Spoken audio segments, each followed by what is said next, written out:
Hello everyone, happy Easter Sunday to you all. Hope you're all well.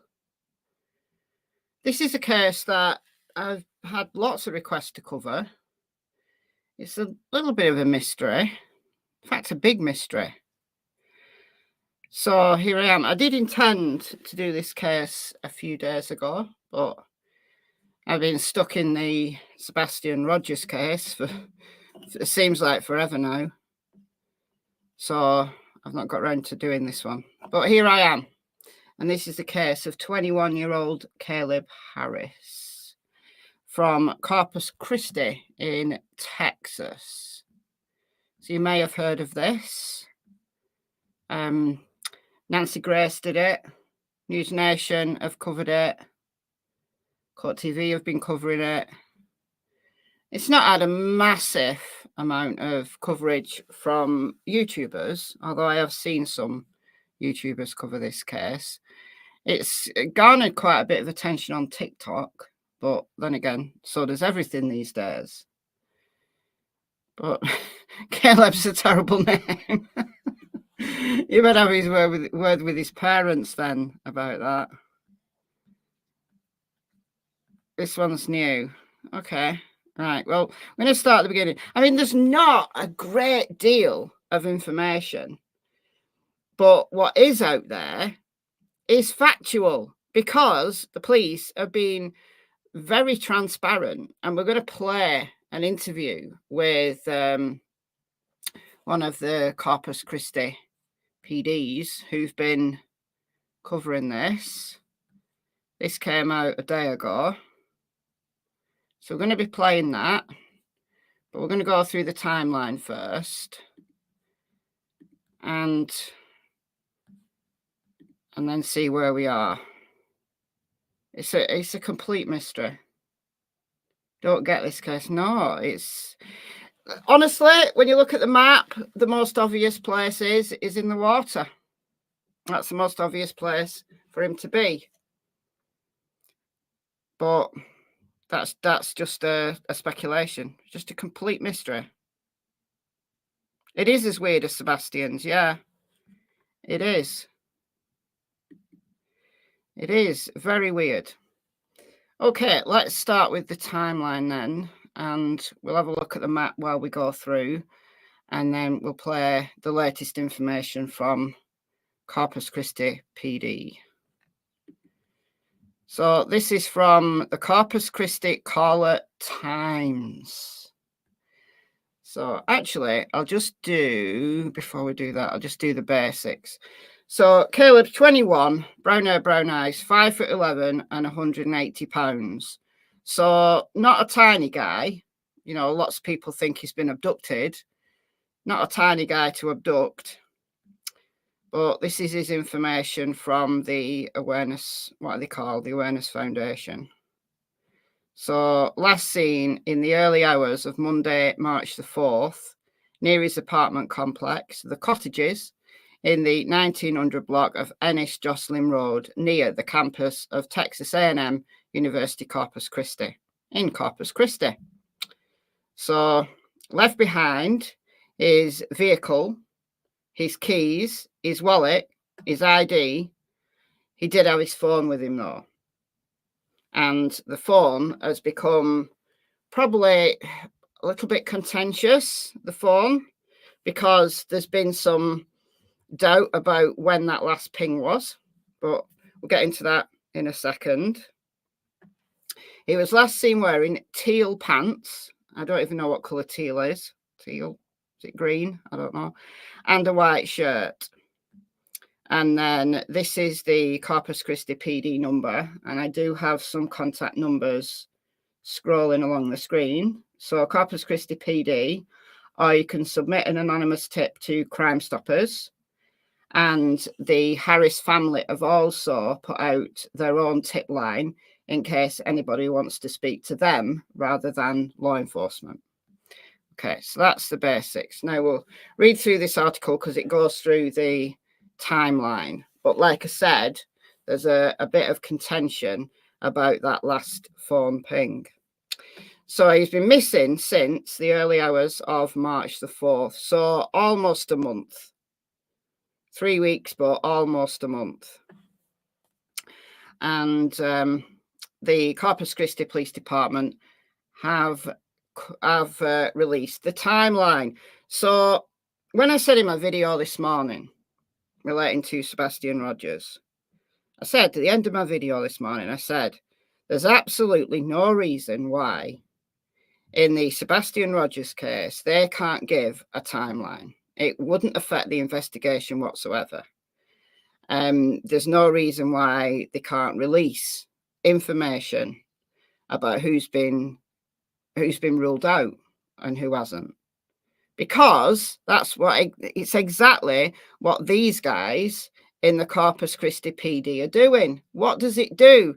It prevents people from spiraling down the rabbit hole. I mean, yeah, there's always going to be theories, but there's nothing wrong with theories because we don't know what happened to this guy. There's always going to be theories, but at least you can base your theory on a factual timeline.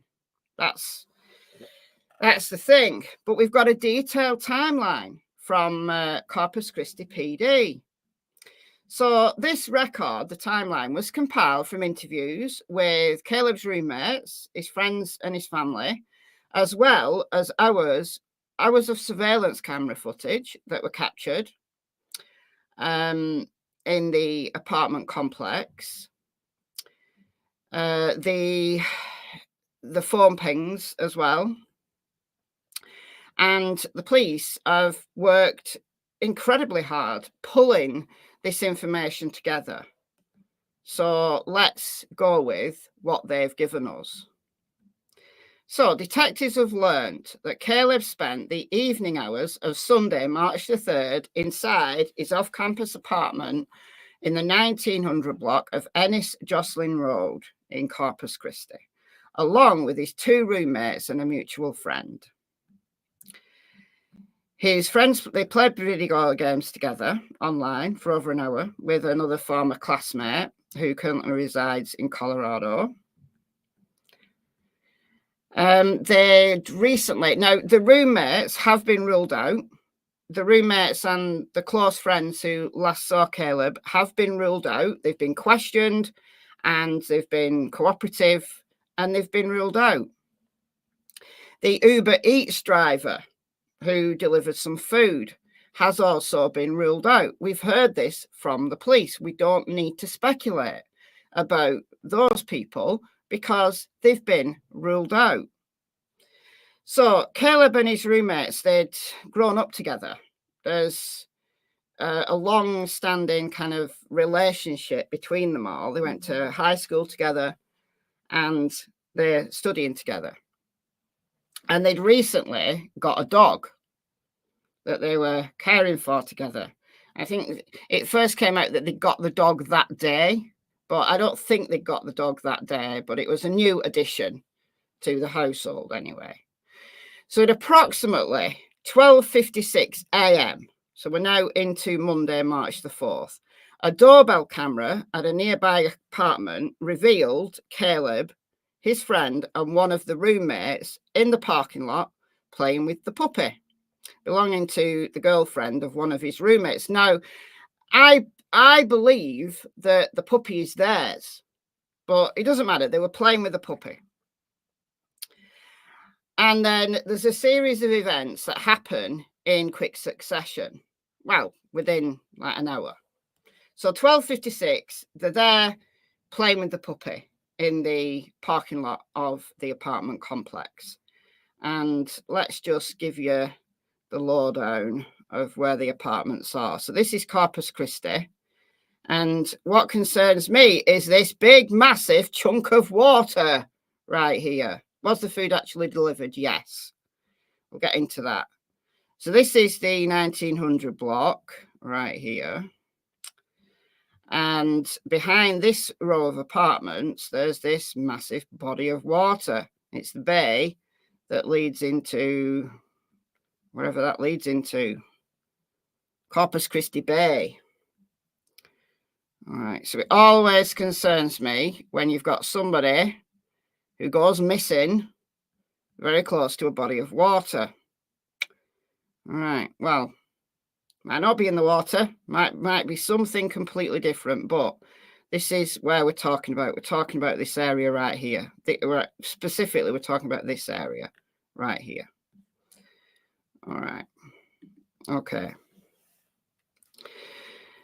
So they return to the apartment, and the mutual friend who doesn't live there leaves. And then at 2:20, the second of Caleb's roommates informs him he's going to bed.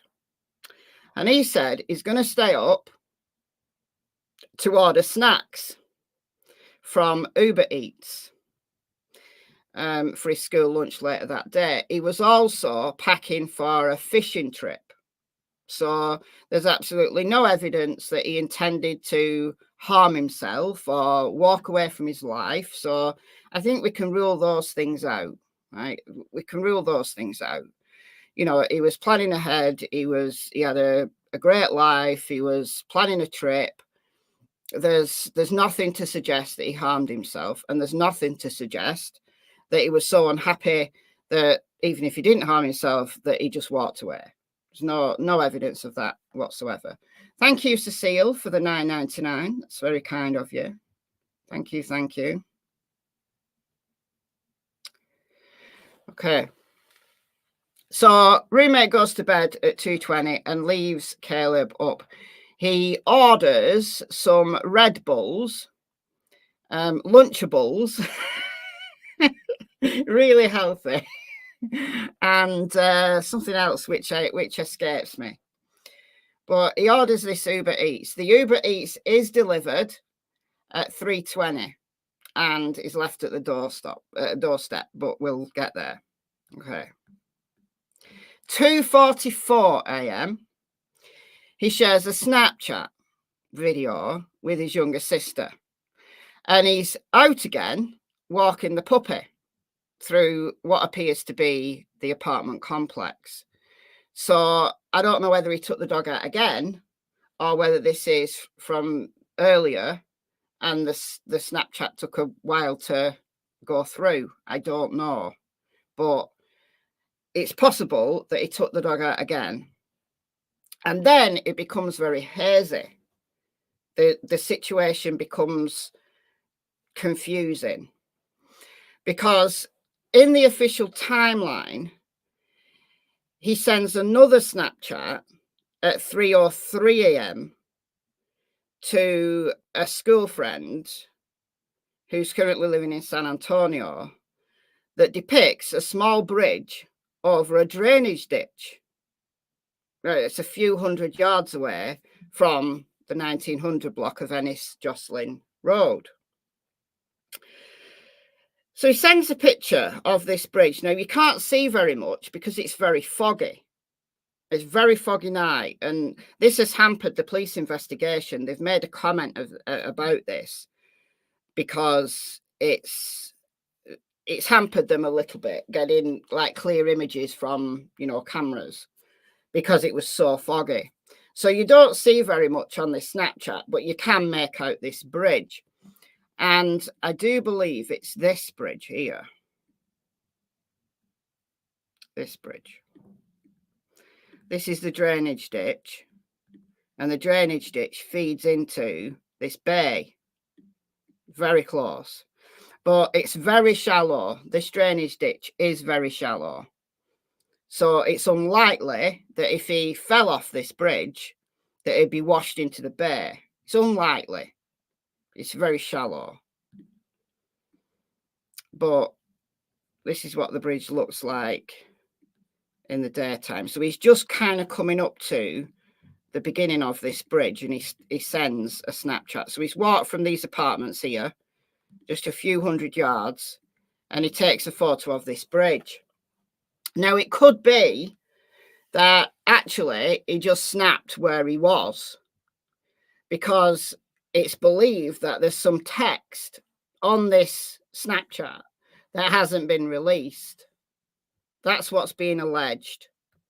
So it could simply be that he's just snapped where he's walking, because you have to send text via Snapchat. And it is a long time since they had Snapchat, But if you just want to send text, you have to send it with a photo. So you just literally snap where you are.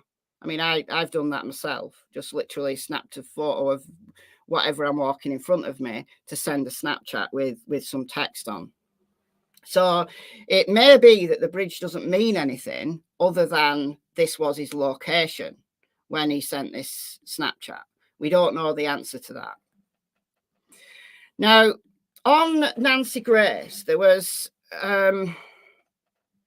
some conversation about this 303 ping or 303 text message, Snapchat message, being after the last ping. Because on Nancy Grace, they said the last ping was 2:58. And it could be that the Snapchat was actually snapped at 2:58, but it took it 5 minutes to send, which could be possible. It could be possible. So, don't know. So photos of the bridge have been circulating online through social media in the last week, and among the unofficial pictures, Snapchats and chat logs published by friends, acquaintances and strangers who have become involved in the search.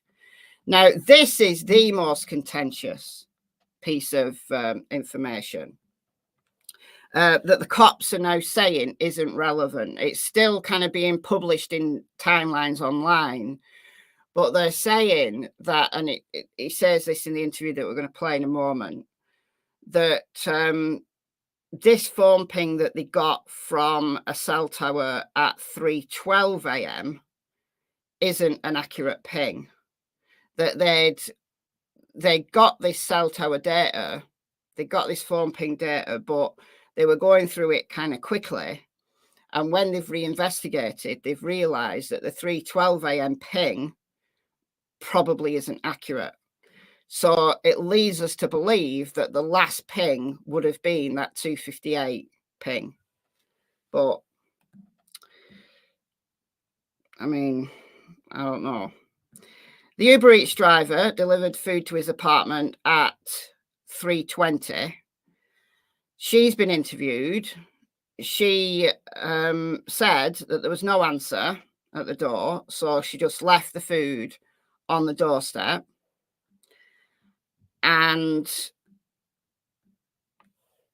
it's believed that the dog was returned. Now, this is another thing that's confusing. It's believed that the dog was returned, but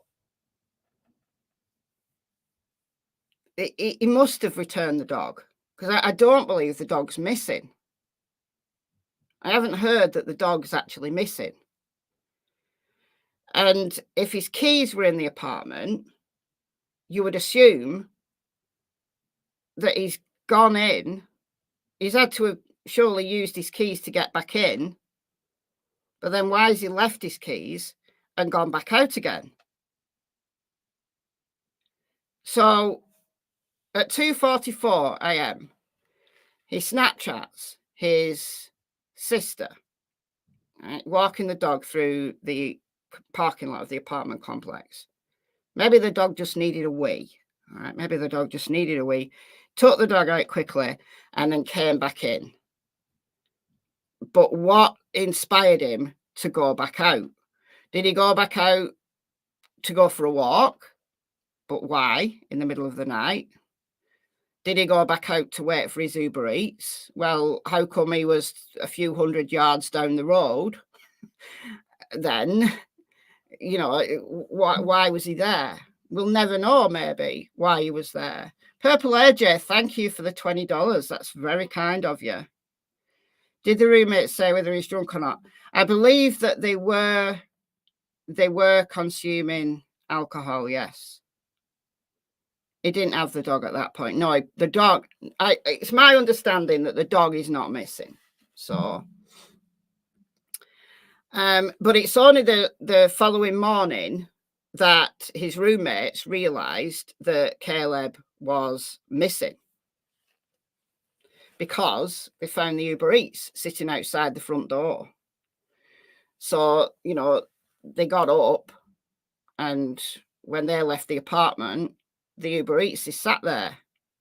You know, you'd kind of just assume if Caleb wasn't in the apartment, you just assume that he's gone out. But the fact that he'd ordered this Uber Eats for his lunch the next day, and then the Uber Eats is sat there on the doorstep, that's a worry. So they raised the alarm. And everything's left behind apart from his phone. So vehicles there in the parking lot, his keys, his wallet, his ID, all in the apartment. So the initial responding officers, they started the search at local hospitals for any unidentified patients that might have been taken in. No evidence that, you know, maybe they thought, well, you know, young man went for a walk, maybe a little bit worse for wear, maybe he's had an accident, maybe he's in the hospital, but no, not in the hospital. They thoroughly searched the apartment. They interviewed the roommates. There's no signs of a struggle, any violence, either in the apartment or in the immediate vicinity outside. One of the early theories was that he may have had an accident, like he'd been run over and it was a hit and run or something like that. But no signs of him on the road anywhere, and also no signs that a vehicle accident had happened. You know, no, like, you know, headlight debris or car, any vehicle debris or any blood or anything like that. Okay. So a whole crazy bunch of people have been involved in this. I mean, it's been a large scale search on behalf of the police. So they've got the Corpus Christi Criminal Investigation Division. They've got the Organised Crime Unit. I guess one of the speculations is potential abduction.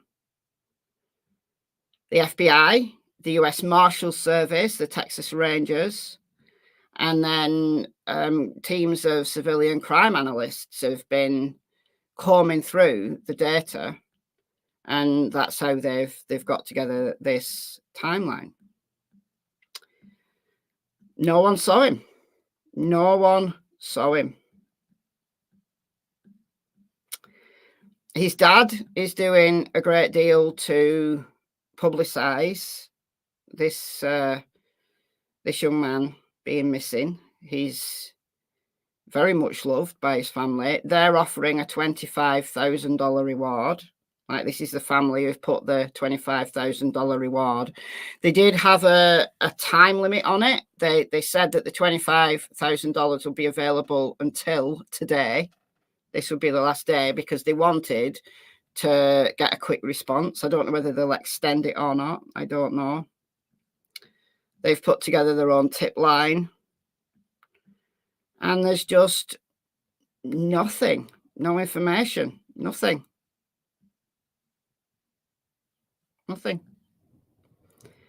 He's an avid fisherman and he was getting ready for a fishing trip. All his fishing gear's there. So it's not like he's left early to go fishing. His vehicle's there. His fishing gear was there. Nothing.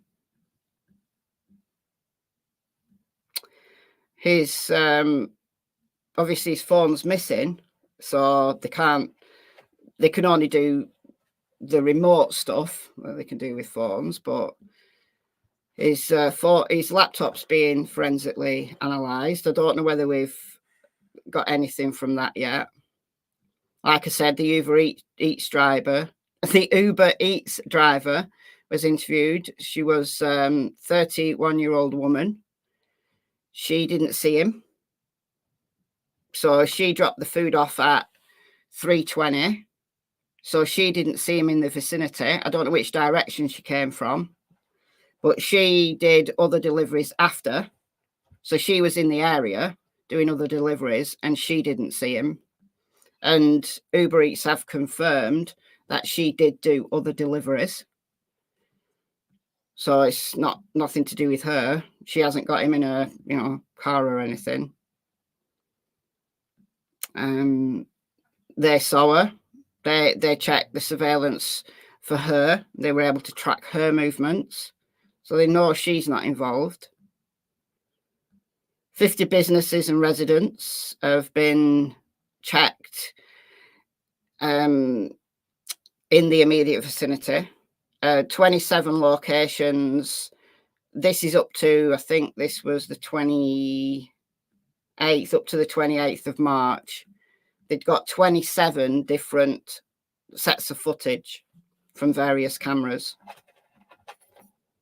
Loads of search warrants. Issue 14 subpoenas for electronic data. So this has all come from the police. They've been very, very, very open. They've already reviewed over 600 gigabytes of electronic data and continue to do so.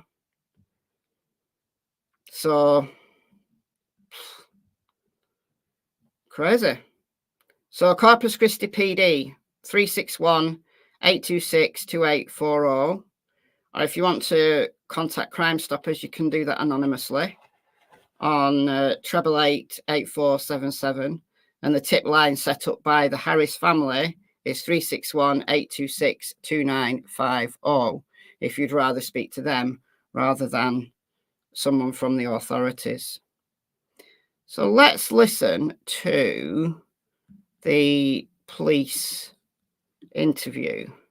But I just want to remind you again of this is the 1900 block of the road. And then a few hundred yards away is this bridge here. And I think it is this bridge. The TikTokers have been out. And this is just one that got off TikTok that shows this bridge. The 21-year-old Texas A&M student of Corpus Christi, Texas, Caleb Harris, went missing on... So you can see how shallow this water is. I mean, it does feed into the bay, but you can see how shallow this water is. March 4th, 2024. This is a live video that I took from his last Snapchat ping. This shows the cottage apartments and the drainage ditch right next to them. This was Caleb's last snap location. If you have any information on the night that Caleb went missing... I think this person needs to brush up on their videoing skills, but just to show you what that looks like in kind of real time. To the Corpus Christi Crime Stoppers. Turn your phone around. Information is wanted to bring Caleb Harris home.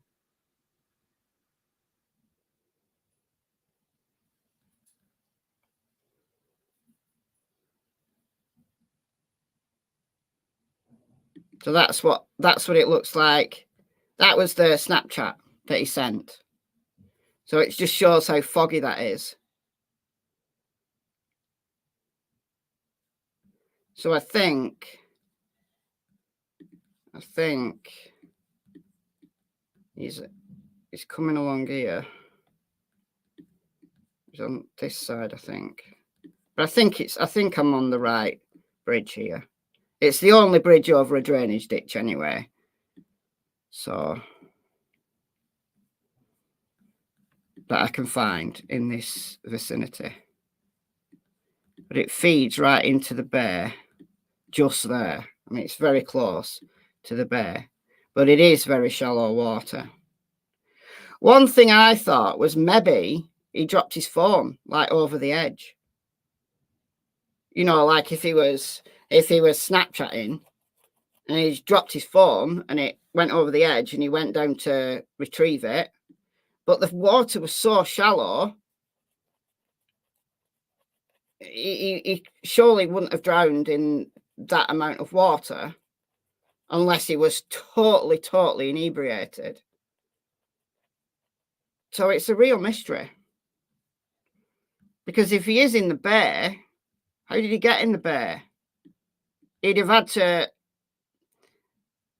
have had to get, I think, closer than this drainage ditch.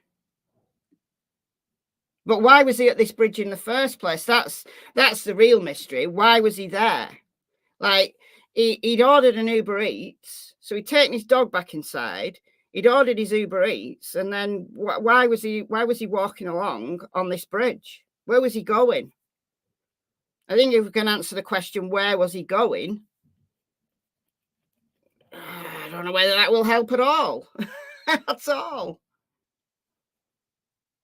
Can't float in shallow water. I mean, if he was completely inebriated, he could drown in shallow water, but they'd have found him. They'd have found him. Like, if you look at this Snapchat,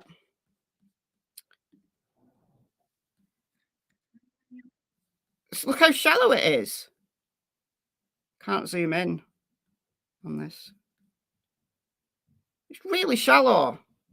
And yes, it is feeding into the bay, but it's a drainage ditch. So it would only be if there was, you know, a whole bunch of rain that you'd actually get a current that was in any way potentially dangerous. So, and this ditch, this water has been thoroughly searched. I don't know whether they've had divers out in the bay. I mean, it's the only place I can think he may be, because he's not on any other surveillance video. That's it. He's gone. He's just gone. So either he's got in a car, voluntarily or not, and presumably they'll be wading through. I would imagine that some of that 600 gigabytes worth of electronic data, I would imagine that some of that is traffic cameras, because any vehicle that passes over this bridge or close to this area, they're going to try to track every single vehicle, which is no mean feat. But he's either got into a vehicle voluntarily or not, or he's in that water, he's in the bay. Those are the only two options I can see. Only two options I can see.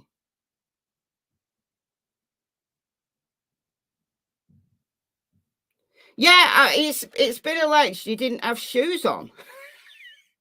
Now, he may have had, I don't know, he may have had shoes on. It's been alleged that he didn't have shoes on. So did he take the dog back, take his shoes off, and then go back out? For what reason, though? For what reason, though? But this water here, I can't zoom in, is so shallow. I mean, you can see the bottom.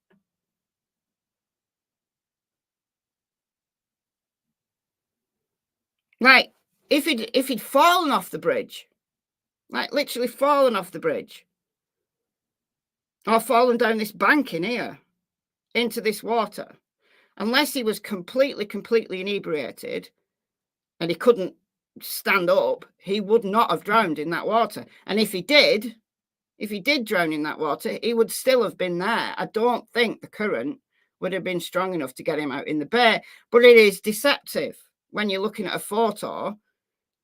You know, this is just one TikToker who's taking this little video. Is it possible there was a current that's got him out into the bay, like, by the following day? Was he taking a photo of the bridge or the vehicle driving along the road? I don't know. Texas A&M student of Corpus Christi, Texas, Caleb Harris. I mean, it's so shallow. It's a puddle. It's literally a puddle. It's literally a puddle.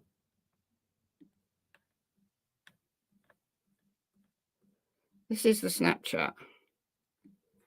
It doesn't look like there's another vehicle. It doesn't look like there's another vehicle, but you can't tell what's up here or what's on the other side of the road. But no, I think he was doing what I used to do, what people do when they Snapchat and they want to send some text. that you just snap your location. You just snap where you are, and then you can add your text to it.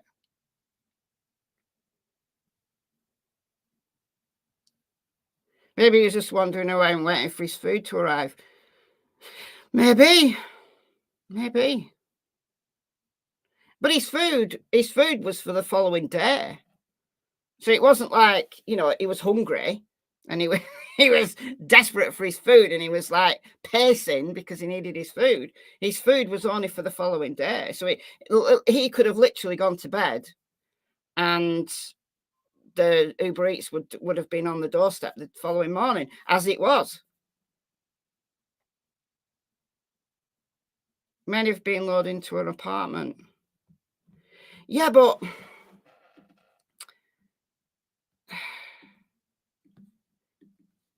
I guess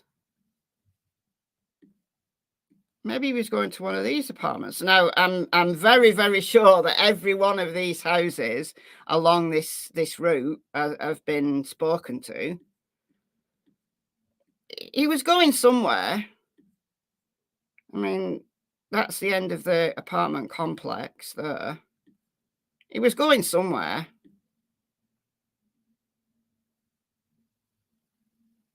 Maybe he was going to go for a walk along the shoreline here. And if he was, then that obviously puts him in harm's way, puts him right at the edge of the bay. Don't know. All right, let's listen to this interview here. So this is Kill 3 News. Or is it K Triple I? I read that as Kill. I think it might be K Triple I. 3 News. This is News Channel 3. And they did an interview with one of the lead investigators. So we're going to listen to this. It's 15 minutes, 15 and a half minutes, but it's very useful. And this came out yesterday. So let's play this. I'll play it through. I'm not gonna comment through it. If you've already heard this, then maybe you'll hear. I've only listened to it once, so it's useful to listen to it more than once because you catch things that you didn't catch the first time round. Yeah, that's what I've been thinking, farm girl. Maybe he dropped something and went out to retrieve it. I think he may have dropped his phone over the bridge and went down to get it. But again, that water is very shallow. One of the early police theories was that he was hit by a car, but there's no evidence of any debris or anything on the road. There would be some evidence of debris, like a 5'11", 180-pound man. There would be evidence of that. There would be broken lights. There'd be somebody that size probably would be dragged under the vehicle. There would be blood. It would be a mess. It would be a mess, honestly. Tire marks, yeah. The highway's pretty busy, which is a problem. You know, if he did get into a vehicle, it is a problem if that highway is busy, you know, throughout the day and night, because it means that there's just so many ways cops have to look for, you know, to try and trace every single vehicle would be very, very difficult for them.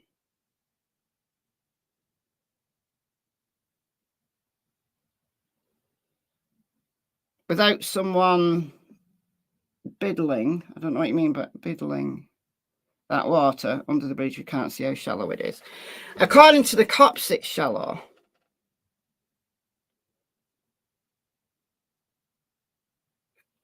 We're starting to think Kyle's right, abducted by aliens. Fortunately, Kyle's not in, so we don't have the benefit of his expertise into aliens. All right, I'm going to mute out. I'm going to play this through now. What is your message to the community at this point in y'all's investigation? Well, a couple of things, Bill. Number one, I want the community to know that we are still very actively involved in the investigation. It may not be as visible as it was the first week, where you see officers out combing through fields and riding motorcycles and bikes and whatnot. Most of the investigation now is going on behind the scenes. It has to do with looking into digital data, forensic computer examinations and things like that. Earlier this afternoon, I spoke with Caleb's dad by phone. He told me that he was 100% confident in CCPD and what you are doing to find his son. One thing that did concern him was all of the social media chatter out there, the disinformation that folks might be spreading, the allegations that folks might be spreading. What would you like the community to know just about some of the details to help clear up some of those misconceptions that are out there? Sure. Social media can be a great tool for law enforcement, especially in a search like this. We have reached out through our social media asking for people to submit any tips, any information they may have. But the other, it's a two-sided sword. The other side of it is that people start speculating and making accusations and going off on tangents with information that they don't have. And unfortunately, we can't tell the public everything that we know in this investigation. It just doesn't work that way. We're not able to be completely transparent and share everything that we know. But we can very confidently say we have ruled out the roommates as having anything to do with this disappearance. His friends that he was communicating with that night over social media, we've ruled them out. We've ruled out the Uber driver that made the delivery. We have investigated very thoroughly all of those individuals. We wouldn't be doing our job if we didn't look at that possibility that they could have been involved. But we've done that, and we've put a lot of work into it initially, and we've crossed them off the list. So our next step is, to continue forward and see, what exactly happened to Caleb. We thoroughly searched the apartment. The roommates were very cooperative with us. There were no signs of any struggle, any violence. Caleb's owned a couple of firearms, several firearms. They were all accounted for. The roommates owned firearms. They were accounted for. The fishing gear, like I said, he was a very avid fisherman, and there was some speculation that maybe he went to go scout a new fishing hole or something like that, as odd as it seems at 3 a.m. But all his fishing gear was there. His waders were there. So there was nothing like that would suggest that he was, had gone off on his own for any great distance. With the amount of attention a case like this gets when you are talking about a missing college student, this is receiving national attention. How do you handle the amount of maybe tips or information coming in as a police department? Well, we set up a couple of different venues where there again, like I said, we try to use social media to get help from the public. We've made that outreach. We've given them several numbers to call. We've suggested Crime Stoppers is one of the ways that they can submit anonymous tips if they don't want to be identified. There's also a tip line that the family has set up along with a reward. Those tips come to us. We review those tips and for viability to see if they're something that we should be following up on immediately or something that can be delayed, but we review all of them. So far we've probably gotten around 50 tips all together, maybe more than that, through the several different ways that we're getting them. At this point in the investigation, are you looking locally, or are you also looking outside of the area for any information coming in? We haven't ruled out anything at this point. Certainly we started the search immediately right around where he lived, where he was last seen, and where, the social media, where the digital information from his phone indicated where he was last. We've expanded that search in ways of reaching out to people that had spoken to him on the phone, things like that. But no, we haven't limited ourselves, and we won't limit ourselves until we know exactly where he is. I know there's been a lot of chatter on social media, but regarding his last ping, possibly at a nearby business, what would you like to tell the community, of course, of what y'all have learned? Initially we were it was a very urgent situation where we were trying to get information back from the cell phone providers and try to get that information really quickly and analyze it quickly. And as a result, I think there was some bad information that it tended to show that his phone was pinging miles away from where he lived or where he was last seen. I think as we've progressed in the last couple of weeks and reanalyzed that information and gathered more information from the cell providers, the working theory we have right now is that that last ping was probably right either in the complex or out on the street right in front of the complex. It's an evolving investigation, and that could change based on the information that we continue to get back from the providers, from the social media applications and whatnot that he had on his phone and on his computer. So it's potentially could change, but right now we feel pretty confident about that right now. Do you still need people in the community, of course, if they might have any doorbell camera, ring camera, blink cameras, anything like that? How much does that help out in an investigation like this? Oh, it's tremendous. Unfortunately, the night he disappeared, it was extremely foggy. And the video that we've collected already, we've already gone to over 50 businesses and different private residences, and collected video. Of the 50 that we've been to, we've collected, I believe, 27 different sources of video. The problem with that is a lot of it is very difficult to see because it was so foggy that night. But it is valuable to us. We're using it. So to answer your question, yes, if there's anybody certainly within that complex that has doorbell camera from that evening that they think would be useful to us, or anywhere in the surrounding area, we're still looking, and we'll continue to look. We've got people out today looking for video sources, maybe not necessarily right there in that area, but the surrounding area. It's ongoing, but we believe the last place that he was seen, that we can definitively say he was at, is near that bridge right out in front of the apartment complex. And there again, because it was so foggy that night, one of the initial thoughts was maybe he got hit by a car. But we searched that area so well, there was no sign of any accident, no broken headlights or taillights or turn signals, no blood, nothing that would indicate that. There's so many people out there who are helping search, volunteers who are out there, people coming in from outside the city to help in those search efforts.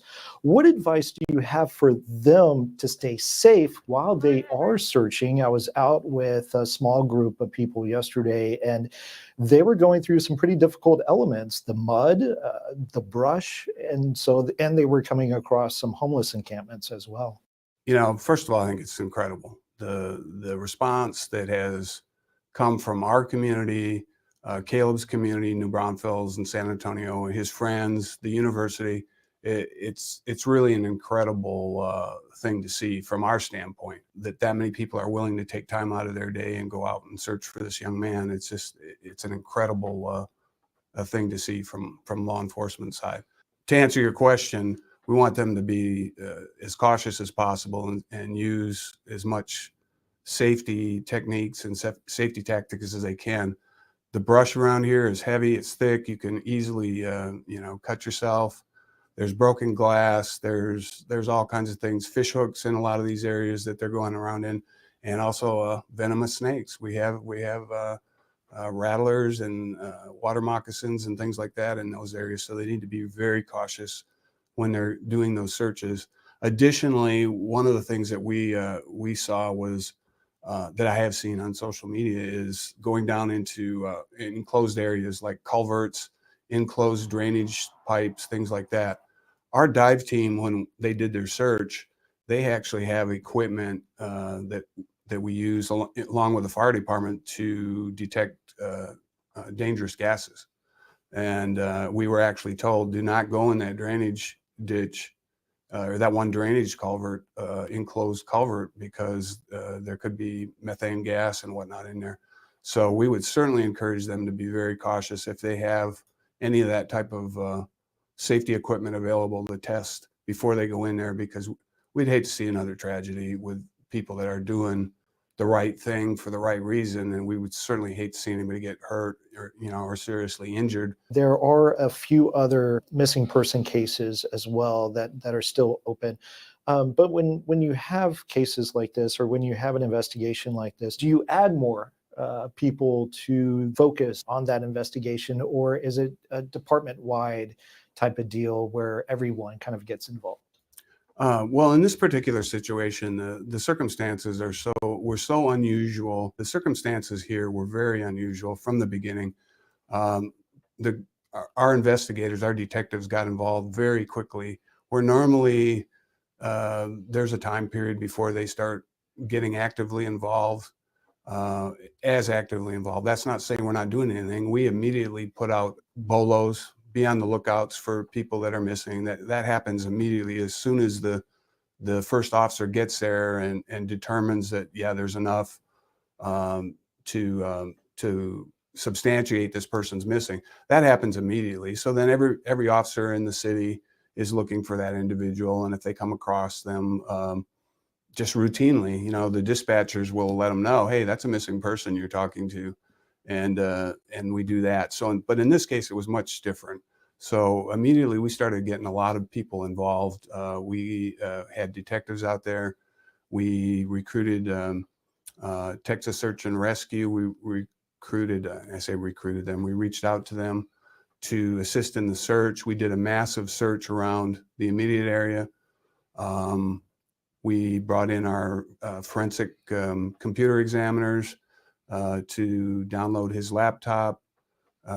We brought in crime analysts to go out and start searching for surveillance video, for Ring camera video and whatnot. I know there's been several in social media suggesting that we've had several missing persons of the same age and males, and that, you know, there appears to be, you know, maybe some kind of conspiracy or something going on. Early on in the investigation, we went back and reviewed all of the missing persons reports for the last 3 years to look to see if there was any connection. Now, there are some similarities, and there's some similarities. Caleb was an avid fisherman, avid hunter. We've had a couple other missing persons where it's similar. They're avid fishermen or avid hunters, but there was nothing that we found that showed any type of a connection. And the analogy I would make is, if you had 4 or 5 missing young men from Breckenridge, Colorado, it probably wouldn't be a surprise to find out that they were all avid skiers, right? Because the area we live in, there's a lot of young men and they like to fish, they like to hunt. It doesn't necessarily mean that it's connected. It's just, okay, they have kind of the same interests. And that's pretty much what we found. Earlier, I had mentioned that we spoke with Caleb's dad, and he said he was 100% confident in CCPD that you guys are doing everything you can to find his son. Are you confident in the department and the work you guys are doing to find Caleb? I'm very confident. I've been amazed by the work that's being done behind the scenes. We have some very talented people. They're not out on, you know, driving around in a patrol car. They're behind the scenes going through computer data, issuing search warrants for digital information, subpoenas, all those types of things. And it's not a glamorous job, but they're doing incredible work. And then just the amount of sharing that's going on right now between us. We have U.S. Marshals assisting us. We have the FBI assisting us. We have the Texas Rangers assisting us. And there's no egos going on. Everybody's sharing information. Everybody's working together. So I'm very confident that we are doing everything we possibly can to find this young man.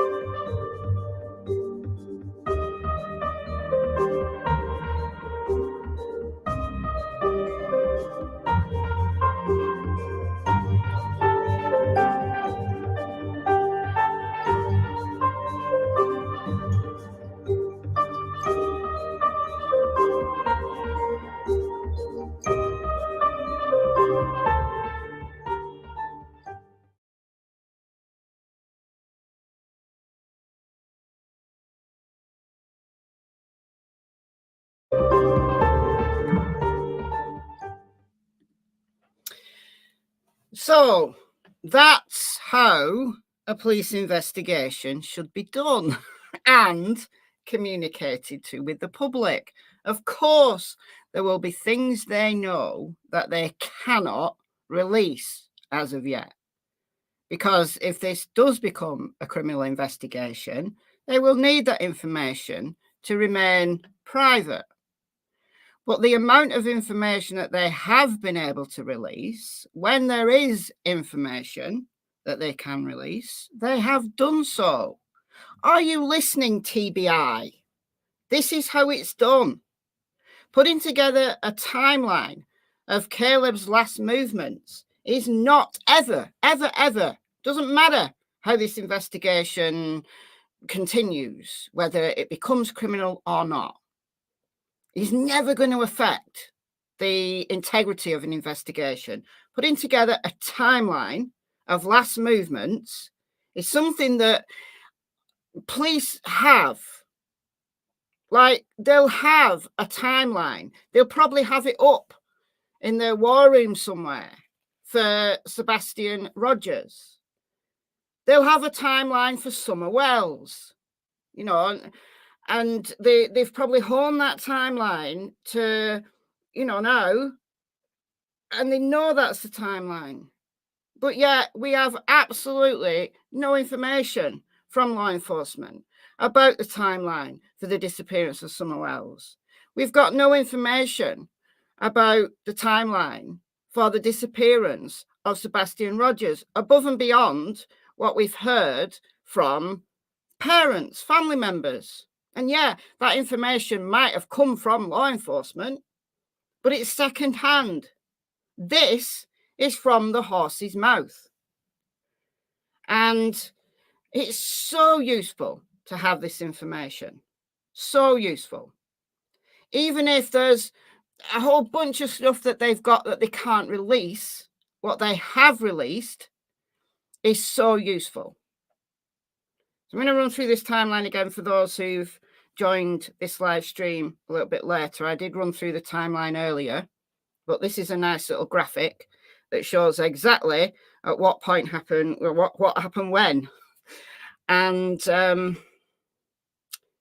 also, I think more than anything, just being very transparent and saying, we've ruled out this person, we've ruled out that person. Again, if they're confident that that person is ruled out, there's absolutely no reason why they can't release that information. Are you listening, TBI?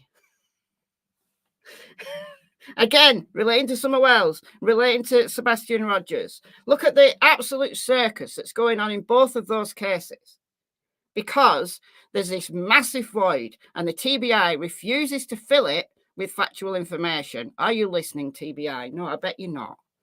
So it's music to my ears when we hear this information. It may seem very basic.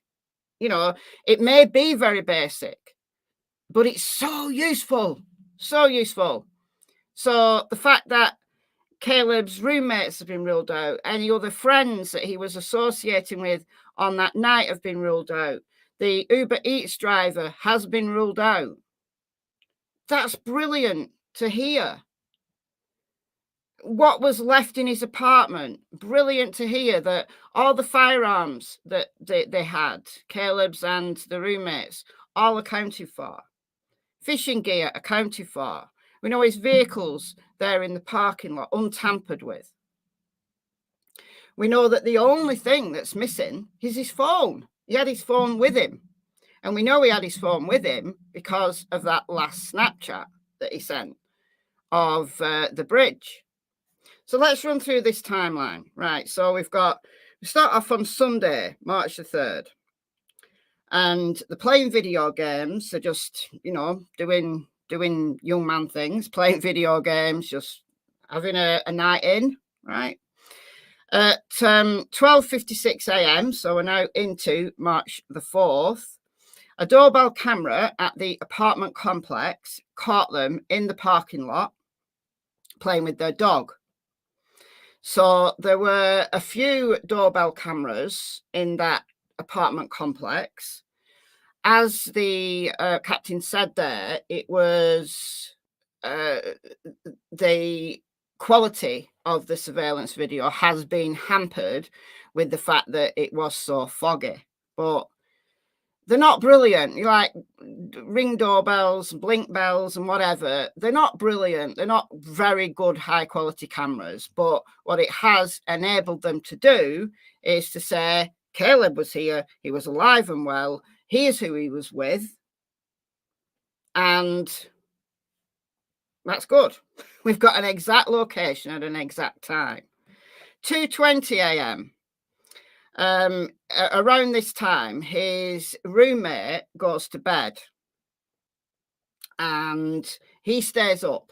He says he's going to order Uber Eats for his lunch the following day. He orders Red Bulls, Lunchables, and something else, which I don't remember. It's irrelevant. Just a couple of items. They were delivered at 3:20. Uber Eats driver delivers the order. Doesn't get any answer at the apartment, therefore leaves it on the doorstep. Okay. 2:44. He sends a Snapchat video to his sister and is in the parking lot with the dog. So he's taking the dog out again. So maybe the dog needed a wee. I don't know. I've wondered whether it's from earlier on and it's only just sent. But maybe he did take the dog out again. Maybe his plan was to take the dog out. He took the dog back. The dog isn't missing. Took the dog back. His keys are in the apartment. His wallet's in the apartment. His vehicle's at the apartment. But he's gone back out again. No evidence that anything untoward happened in the apartment. He voluntarily left that apartment, right? At 3:03 a.m., he sends a Snapchat photo to a friend, and it's a picture of the bridge. Like he's just going towards the bridge, so he's here. Where's this bridge? Okay, so this is the 1900 block of this apartment complex. This is the bridge here. This is the drainage ditch area. So he's just coming up to this bridge. So it's only a few hundred yards away from his apartment. So 2:44 in the apartment parking lot with the dog, taken the dog back in, and then gone back out again. Was he just going for a walk to, I don't know, maybe sober up before he goes to bed? Was he going for a walk because he was going meeting someone? I don't know. We may never know. We may never know. But there's no evidence of him on any surveillance, like going back to the apartment or anywhere. The last contact he has with anyone is 3:03 a.m.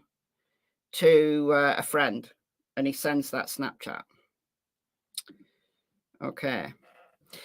This is contentious. Now, it's still in the official timeline, but they were analysing the phone data quickly, and they released kind of the initial timeline, but they're now thinking that this may have been a little bit earlier. But we'll keep this in the timeline anyway. 3:12 a.m., the last known connection to a cell tower. But it's likely that that was probably about 15 minutes earlier. On Nancy Grace, they said 2:58, so 14 minutes earlier. The following day at 11, well, it's not the following day, but later that day at 11 a.m., one of the roommates found the Uber Eats delivery. The Uber Eats driver delivered it at 3:20. We know that that person has been ruled out. That person is on surveillance. That person did more deliveries after. That person is not connected. I know there's been a lot of speculation about the Uber Eats being involved in some kind of gang, but no. She's been ruled out. 31-year-old woman. She's been ruled out. All right. So the roommate knew that Caleb had ordered this food for his lunch the following day. So I was so concerned that the Uber Eats had never been picked up. Like, Caleb wasn't there, but his lunch was. So where was Caleb? So they raised the alarm, and that's how he became reported missing.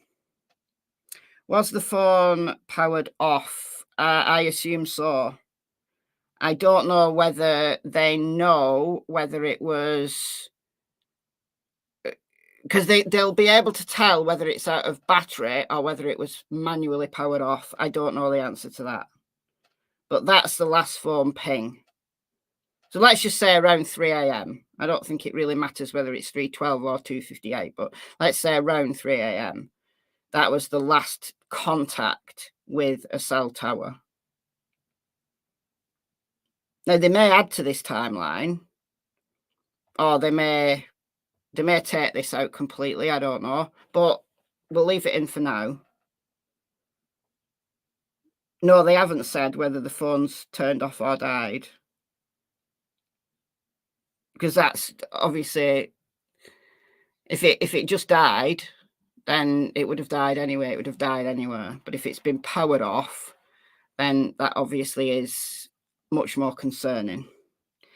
But the amount of data they've collected, 600 gigabytes of data they've got on this investigation to date. That's a lot of information. A lot of that will be phone data. His laptop is with forensic services at the moment. So all his communications will be combed through. But a lot of it will be traffic cameras and surveillance videos.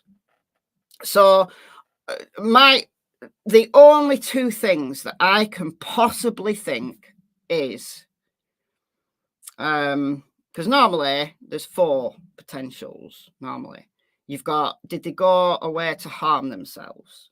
I don't believe so. I think in Caleb's case, I do not believe he was suicidal. There's absolutely no evidence of it. He was planning a trip. He was actually preparing for a fishing trip that night. He was getting ready to go on a fishing trip that night. So not going on the trip that night, but preparing stuff for a fishing trip in the next few days. So there's no evidence of him harming himself. There's also no evidence that he's just walked away to start a new life. he does none of that in this case. So those 2 are ruled out. So the other 2 options are an accident or foul play, as in this case, an abduction. Foul play, they've been able to rule out the roommates and the friends, so they're not engaged in foul play, but it could be an abduction, a kidnap scenario. I don't know whether Caleb was involved in any drugs or anything like that. I haven't heard that he was.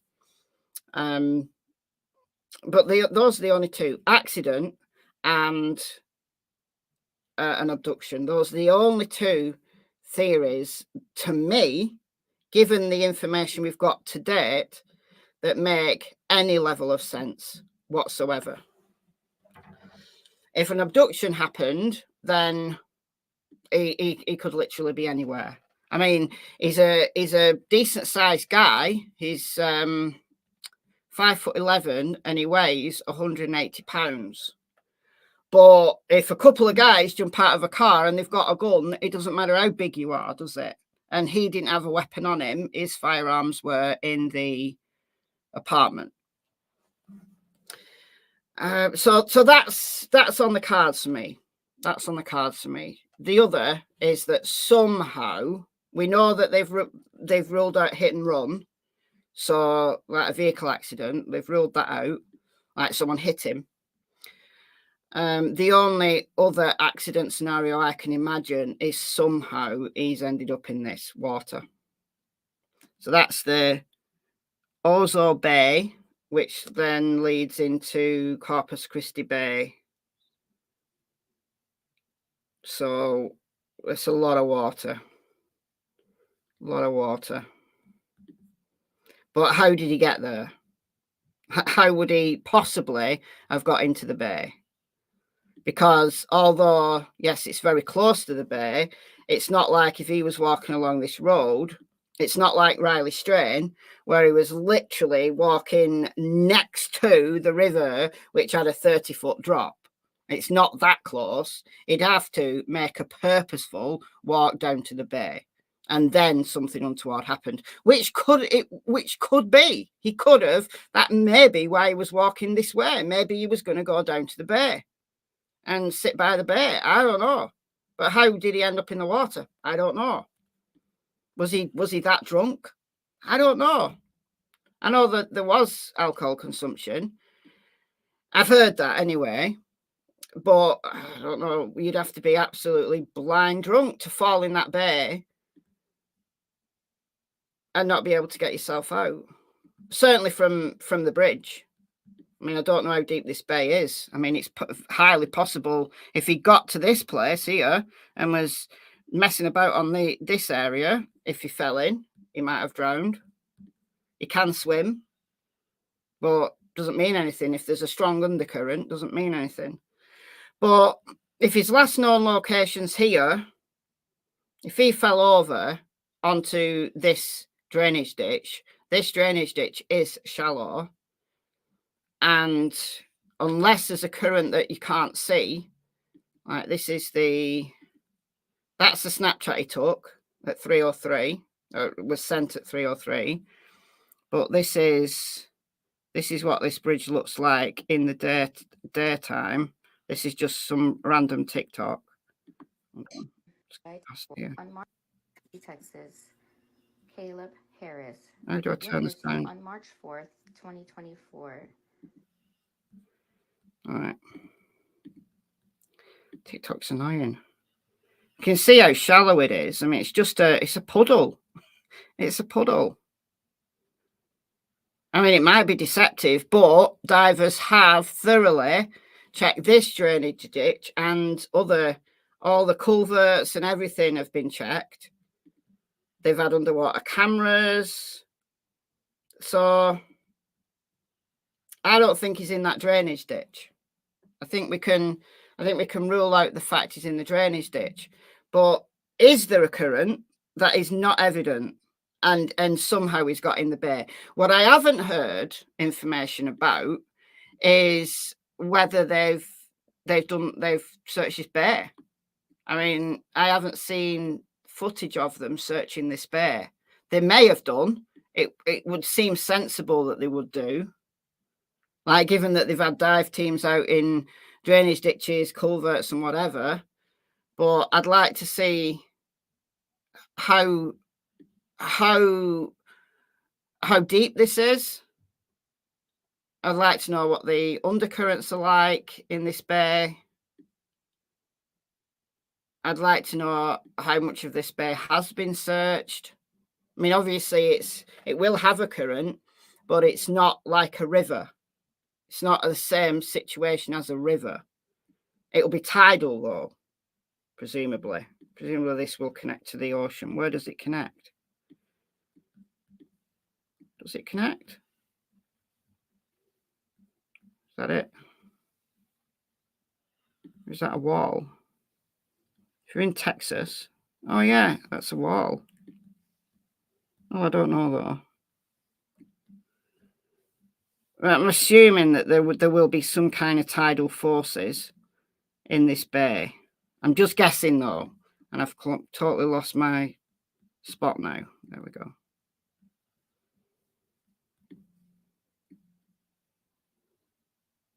I mean, what's that? That's the ocean, isn't it? Gulf of Mexico. So there will be tidal forces in this bay, I'm guessing. The bay is really shallow. Like, how shallow is really shallow though? I mean, there's really shallow and then there's really, really, really shallow.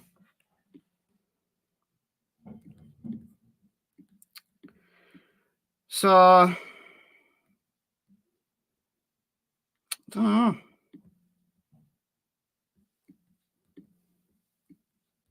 So that's a river.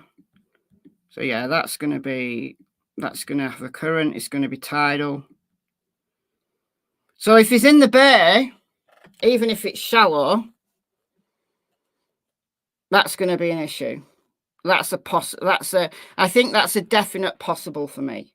That if there's no foul play, and if it's an accidental disappearance, my bet would be he's in the water. How we got there, I don't know. Because for me, that drainage ditch looks too shallow. I might be wrong. That might be very deceptive, and it's so close to the bay. You know, if he dropped his phone over and went down to get his phone, and his phone, maybe he was chasing his phone. I don't know. Or he just went to sit by the water. If he's a fisherman, obviously he likes water. Or at least he's comfortable with water. Right? You don't necessarily have to like water to go fishing, but he's comfortable with water. I don't know. But I would like to see them search this bay. I'd like to see the evidence that they've searched this bay. Because, you know, you see for photographs, drone footage, that kind of thing. There's been people in the chat asking about scent dogs. I haven't heard anything specific about scent dogs. Live scent tracking dogs, I don't think would be very useful in this instance for all of the reasons that I've talked about recently. I've got loads of videos talking about search dogs, but live scent trackers, if you're in an urban area, I know this is not really urban, but it's urban. If you're on an artificial surface, the scent does not last very long, especially if it's a highway where there's traffic. That scent is going to dissipate within hours. So by the time Caleb was reported missing, you're looking at what, 10 hours, 9 hours. Live scent trackers, I don't think would be terribly useful in this instance. But cadaver dogs, yeah. Cadaver dogs that specialize in water recoveries, I think would be useful.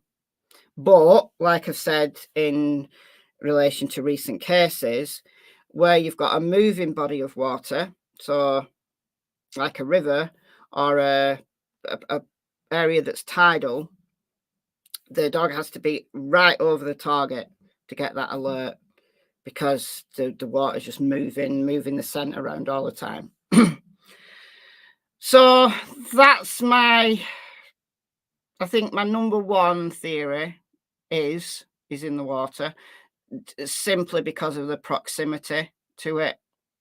That seems to be Occam's razor to me.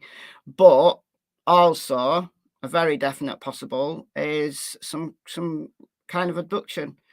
And the fact that the FBI is involved, the US Marshals are involved, the Texas Rangers are involved, there's a high level of cooperation between all of these agencies. So I do believe that they are investigating this as a possible criminal investigation.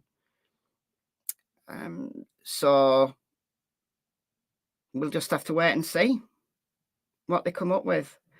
I think they were drinking. I've heard that there was alcohol involved in the early part of the evening, but I don't know how intoxicated Caleb was.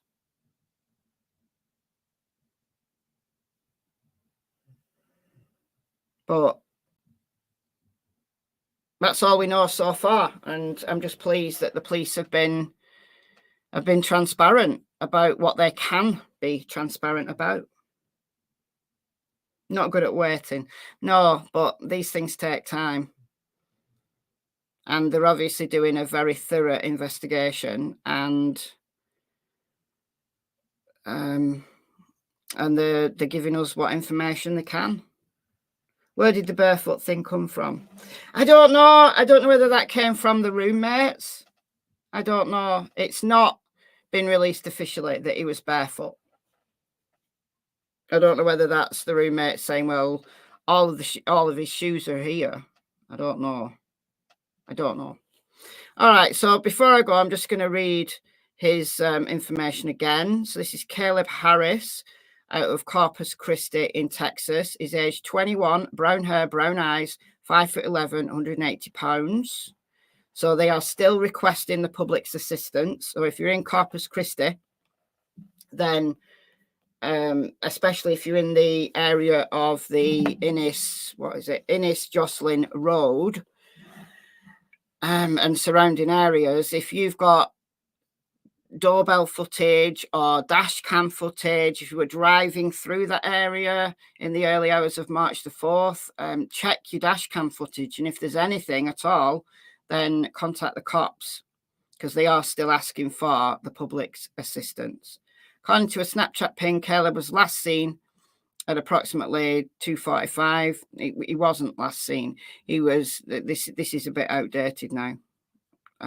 His last Snapchat was 3:03 on Monday, March the 4th, and it was at a bridge a few hundred yards away from his apartment, the cottages in the 1900 block of Innis Jocelyn Road, near the campus of Texas A&M University-Corpus Christi. Caleb left behind his vehicle, keys, wallet, and ID. His fishing gear, his weapons, everything left behind apart from his phone. He's wearing teal pants and a white shirt. His phone left pinged around 3 a.m. If you've got any information regarding his whereabouts, please contact the Corpus Christi PD at 361-886-2840. And I've also got the Crime Stoppers number, which is 888-8477. That's 888-TIPS. And there's also a tip line number set up by Caleb's family. If you'd prefer to talk to them rather than the police, they will pass tips on to the police. But just if you'd like to talk to them, you know, if I don't know, you didn't want to talk to authorities, it's 361-826-2950. So Caleb been missing nearly a month now. There is a $25,000 reward for information that's been is being given by the family, but there is a time limit on it. They did say the 31st of March, which is today, because they wanted, you know, a quick turnaround of information. They may extend it, I don't know, but as of now, there is a $25,000 reward for information that leads to the location of Caleb. So that's it. That's all we know so far. It is such a mystery. It is very, very mystery. Camera showed him leave barefooted, like when he let his dog out. All right, so he may have had flip-flops on. All right, so not completely barefooted, may have had flip-flops on. That makes sense. I mean, look, when I let my dogs out at night, I'm usually barefooted, so I don't know. It's really sad, really sad. Hopefully, he's out there somewhere alive, but it is nearly a month, and we have to be realistic. But let's just hope. Let's just hope. So that's it. Happy Easter once again to you guys. Hopefully you've not stuffed your face with too much chocolate and you feel sick now. But it's one time a year when you can, isn't it? So there you go. All right. Thank you all. Thank you, as always, to the mods. Thank you for the donations. And enjoy the rest of your day. And I will see you tomorrow. Bye, folks.